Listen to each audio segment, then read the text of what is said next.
and welcome back to the Citizen channel and our final look at the Euros. We'll have a look at the final itself a little bit later on, but this is a summary of all our guys, all the City boys at Euros. But we'll have a little look at the ratings. For the final last night, as I'm recording this, of course, a disappointing defeat. But victory for Rodri at a price, unfortunately, but hopefully things aren't too bad. I did say to people I watch England because I don't stress over it, but I spent all the second half last night stressing over whether Rodri was badly injured or not. So there you go. It didn't really work to go to plan, did it? So we'll have a look at it. We'll have a look at that later, but we'll have a look at how the rest of our boys did and do a quick summary. Give them a tournament rating as well. Let me know what your tournament ratings are, guys. Let me know anything different. Before we do so, please, if you're not a subscriber, please press that subscribe button, press the bell notifications. Everything City past, present and forever. Of course, we'll be back doing the City vlogs very soon. A Pepsi 11 is due out in the next few days for our first tour match against Celtic. So stay tuned and keep those buttons pressed, guys. And great to have your opinions, of course. And a quick shout out to friends of the channel who sell rare movie posters. If you like movies, rare movie posters from the 1990s and 2000s. They've got almost 600 listed, some DVDs as well, rare DVDs. So if that interests you, go on the eBay shop and type in their shop name, which is PYAT6505. It should be on screen, PYAT6505. Or simply just type, copy and paste the link in the description below and you'll go straight to the shop. Some great stuff on there, guys. Give them your support as they support me. And if you do place an order, you will get an immediate, if you mention me, my name on YouTube or any of my socials, mention me and you will get an immediate 10% refund. So hey, you can't complain, can we? Well, we can, but fill your boots, guys. Right, let's get on with this. Back to the summary. The first Blues to exit, of course, were our Croatian boys, Gvardiol and Kovacic, an early defeat to Spain, and Kovacic was replaced with the game lost, but was one of the better players on the day. Gvardiol, his wonders up top were not surprising, but left Croatia a little bit vulnerable at the back. On match day 2, a draw with Albania, and better performances by both men. A more defensive Gvardiol this time, who was restricted in his moves upfield, but Kovacic took control in the middle of the park, but couldn't find that vital final ball or shot that his sort of work deserved. In their final game, because they only lasted the group stages, of course, a draw with Italy, Gvardiol pulled out a very good defensive shift, and Kovacic, though replaced late on, was a steadying influence throughout his time on the pitch. So my overall Euro rating for the guys, I'm going to give Gvardiol a 6 out of 10. I'm going to give Kovacic a 7 out of 10. Let me know what you think, guys. Next out were KDB and Doku for a disappointing Belgium. A shock loss to Slovakia, of course, on match day 1 set the tone really for Belgium. When KDB did find the ball, he was let down by others around him, and a good start from Doku wasn't helped by a mistake that led to Slovakia's winning goal. He kept going but was replaced near full time. A 2-0 win over Romania on match day 2, and both City players were up for this one. KDB added a goal to an all-over-the-pitch performance, and Doku was a constant threat throughout. A bore draw on match day 3 with Ukraine, but again KDB was let down by others, and Doku was unfairly criticised in some quarters, but I thought had a fairly good game as well. Belgium went out in round of 16 to France in a game they were perhaps, or probably were, the better team. A more wary Belgium, and Kevin played a more protective role in this one, but again was at the centre of most of the good things, and Doku, though not always at it, was always a threat to the French defence. My ratings, Doku, I'm going to give a 6.5 for the tournament. I'm going to give KDB a 7 on that one.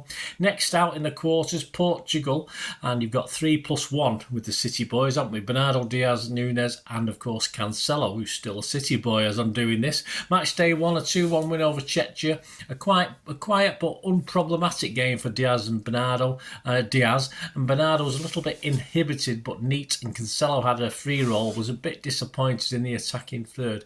Nunes warmed the bench, unfortunately. A nice win over Turkey match day 2 with Bernardo scoring his first ever tournament goal and was outstanding all game. Diaz was constantly involved and even able to venture forward in an accomplished performance. Cancelo also looked better and was a threat down the right. Yes, Nunes would have to wait to match day 3, and that's where we're going now. With 2 wins already, the table topped. At least Nunes got some minutes as the other 3 were rested in a loss to Georgia. I can't really say much more than that about Nunes. In a round 16 win on penalties against Slovenia, with Bernardo chipping in by scoring his penalty to clinch a shootout. An okay game generally, but Cancelo stole some of his thunder by playing well down the right, and Diaz was very solid with vital headers and blocks.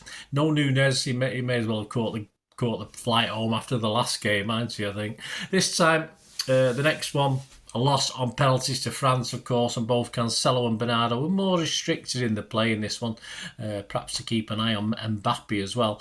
But both played well, and Bernardo scored his penalty again, which is important. Diaz again was a rock in defence, a big part in keeping the clean sheet.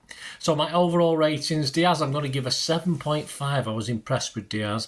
Bernardo I'll give a 6.5. Nunes, not applicable. I can't give him a rating. And Cancelo, I'll give him a 6. Might have got 6.5, but I'll give him a 6. It's Cancelo. Next on the plane, of course, was Akanji. Match day 1, a win over Hungary. Akanji was a solid presence in defence. In match day 2, a man of the match performance in the draw with Scotland, including a great last few minutes block to deny the Scots. Match day 3, a draw with host Germany. One media outlet called him a Rolls Royce. He is, and he was excellent, including another crucial block to deny the Germans. In the round of 16, a win over a poor Italian 11. He did his job well, limiting a very poor Italian attack. In the loss to England, again, really troubled, and another good game despite the penalty miss. He was an odd choice to take that first penalty, really. Overall, Euro rating for me for Akanji, I'm going to give him a 7. On to the Netherlands, Nathan Ake, a win over Poland in match day 1, and a more expansive Ake in this one with an assist and a deflected assist, but didn't shirk the defensive duties either. He was a bit more defensive though in the draw with France, coped well with Dembele. A loss to Austria in the match day 3 was harder going for Ake in Netherlands, though not at fault for any of the 3 goals. He was subbed in the second half and did have a quieter performance. Though replaced again, he was much better in the round of 16 win over Romania in an organised and efficient Dutch team display.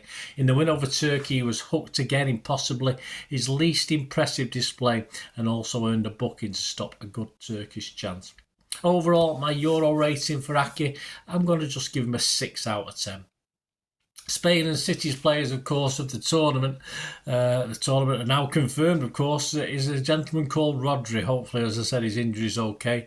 He was down as my player of the tournament before the final, and of course that was confirmed by winning the award last night as I'm recording this. Going back in time, an easy win over Croatia in match day 1 blotted his copybook, Rodri, by giving a penalty away, but a solid start to the tournament. Another booking, so missed match day 3, but in control against Italy and protected the defence very, very well. So around 16, and the rest did him well in defeat of Georgia, was all over the pitch and even got himself a goal in a man of the match performance. In the quarter-finals, and again was largely in control in the win over Germany. Gundo appeared to be playing to keep an eye on Rodgers, but he never really or rarely got near his ex-teammate. As Spain overpowered France in the semi-final, Rodri, though not as in your face, went about his business, making his presence felt, eventually allowing the Spanish midfield to dominate. And in the final itself, yes, against England, he left the pitch at half-time. A vital block, of course, which probably led to a little bit of a hamstring tweak. Hopefully it's not too bad. He looked as though he was moving okay when he got his trophies and awards and medals. But by that time, the first half, he'd already done his bit, and Spain seemed to cope all right without him anyway, didn't they? On to a couple of the ratings. Game.com give Rodri just a 6 out of 10. They said nutmegged by Bellingham. Yeah, all right. A bit slow, but clever Bellingham, but made a brilliant block on a Kane shot just before the break. However, he seemingly injured his hamstring in the process. His shock half-time withdrawal was a massive blow, not that Spain showed it.